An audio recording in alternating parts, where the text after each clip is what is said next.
Assalamualaikum warahmatullahi wabarakatuh.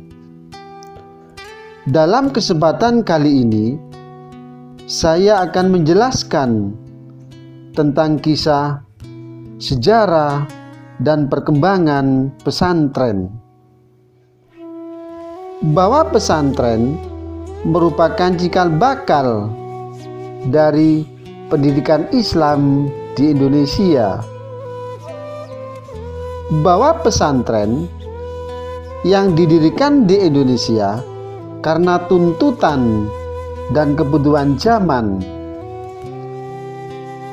Bahwa pesantren dilahirkan atas kesadaran kewajiban dakwah Islamiyah, yakni menyebarluaskan dan mengembangkan ajaran Islam, dan sekaligus mencetak kader ulama dan dai sebagai lembaga pendidikan yang telah lama berakar kuat di negeri ini. Bahwa pondok pesantren diakui memiliki andil yang sangat besar terhadap perjalanan sejarah bangsa. Bahwa asal-usul pesantren tidak bisa dipisahkan dari sejarah pengaruh Wali Songo pada abad ke-15 di daerah Jawa. Bahwa lembaga pendidikan Islam ini telah berkembang khususnya di Jawa selama berabad-abad. Bahwa Syekh Maulana Malik Ibrahim dapat dikatakan sebagai peletak dasar-dasar pendidikan pesantren di Indonesia. Bahwa pesantren pada masa awal pendiriannya merupakan media untuk menyebarkan Islam. Oleh karena itu, pesantren memiliki peran yang sangat besar dalam perubahan sosial masyarakat Indonesia. Bahwa Maulana Malik Ibrahim atau lebih terkenal sebagai Sunan Gresik adalah seorang ulama yang kelahiran Maghrib pada tahun 1404 Masehi. Bahwa Maulana Malik Ibrahim singgah di desa Leran, yaitu kota Gresik, dan sebelumnya beliau tinggal selama 13 tahun di Campa. Bahwa dalam perjalanan Maulana Malik Ibrahim yang berasal dari Campa untuk menuju ke Jawa dengan tujuan untuk mendakwahkan agama Islam kepada para penduduk di Pulau Jawa. Bahwa beliau memulai hidup dengan menjual makanan yang sangat murah serta membuka praktek ketabiban gratis, sehingga banyak yang menyatakan masuk Islam serta berguru ilmu agama kepadanya. Bahwa pengikut Maulana Malik Ibrahim semakin hari semakin bertambah sehingga rumahnya tidak sanggup menampung murid-murid yang datang untuk belajar ilmu agama Islam. Bahwa beliau menyadari Maulana Malik Ibrahim mulai mendirikan sebuah bangunan untuk murid-muridnya menuntut ilmu. Inilah yang menjadi cikal bakal pesantren di Indonesia. Meski begitu, tokoh yang dianggap berhasil mendirikan dan mengembangkan pesantren dalam arti yang sesungguhnya adalah Raden Rahmat atau Sunan Ampel. bahwa beliau mendirikan pesantren, yakni di Ampel Denta dekat Surabaya, sehingga Sunan Ampel dikenal sebagai pembina pesantren pertama, yakni pesantren Ampel Denta. Bahwa pesantren ini juga merupakan cikal bakal berdirinya pesantren di tanah air. Sebab para santri setelah menyelesaikan studinya merasa berkewajiban, yakni mengamalkan ilmunya di daerahnya masing-masing. Maka didirikanlah pondok-pondok pesantren dengan mengikuti pada apa yang mereka dapatkan dari pesantren Ampel Denta. Bahwa di daerah Ampel adalah hadiah dari Raja Majapahit, yakni Prabu Brawijaya V. Maka daerah itu diberikan kepada Sunan Ampel. Oleh sebab itu, Sunan Ampel dijadikan sebagai ketua wilayah tersebut.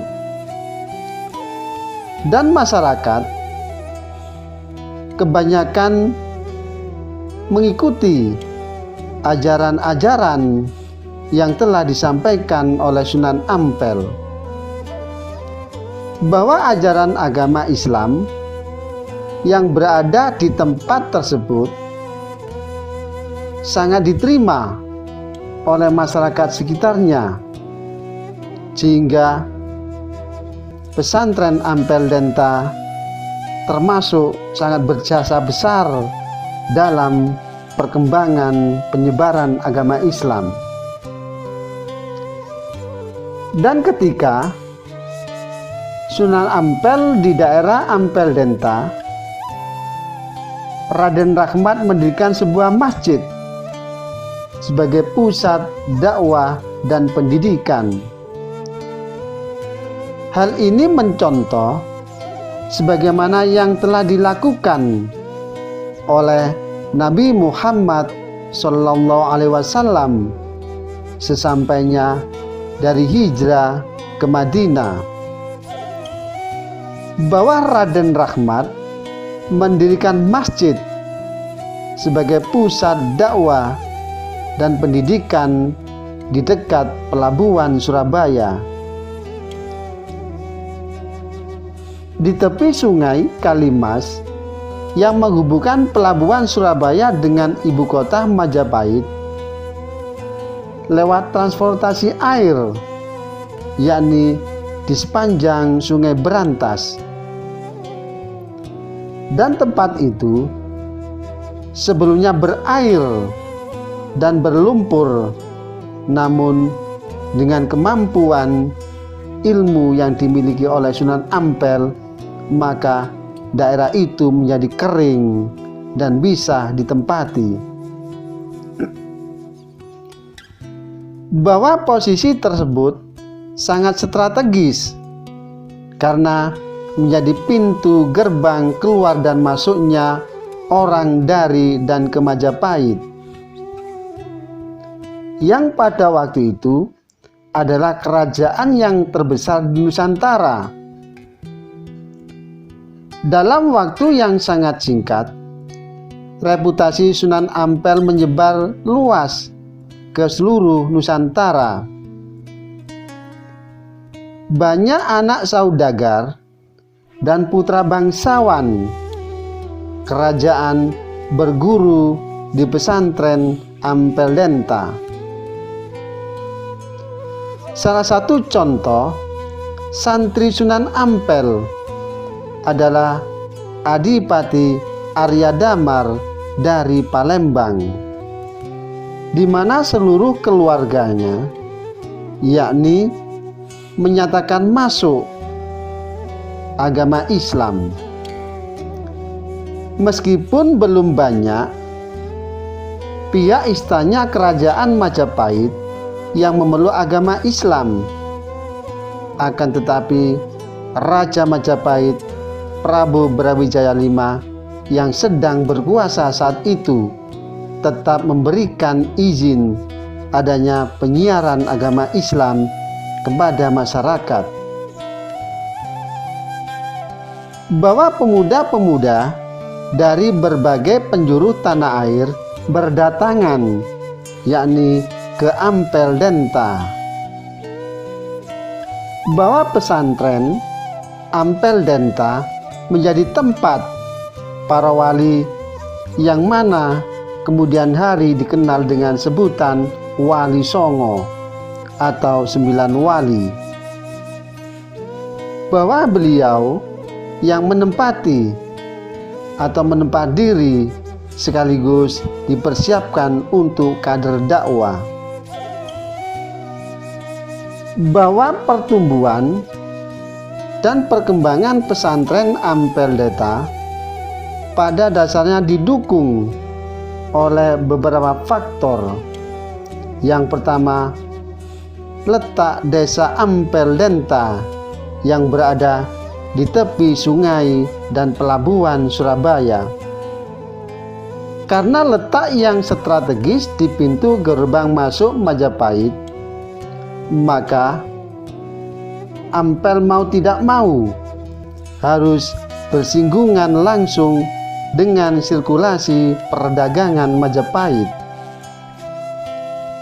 Karena seluruh kapal dari dan menuju Majapahit mesti melewati pelabuhan Surabaya. Dan dengan letak Ampel yang menguntungkan itu, seperti itulah Raden Rahmat dapat memanfaatkan misi dakwanya kepada para bangsawan dan para pedagang. Dan di samping itu ada juga melalui pegawai kerajaan yang melewati wilayahnya. Dan yang kedua, lembaga pendidikan tersebut mirip dengan pendidikan sebelumnya, serta lembaga pendidikan tersebut dapat diikuti oleh setiap orang tanpa memandang keturunan dan kedudukan. Demikianlah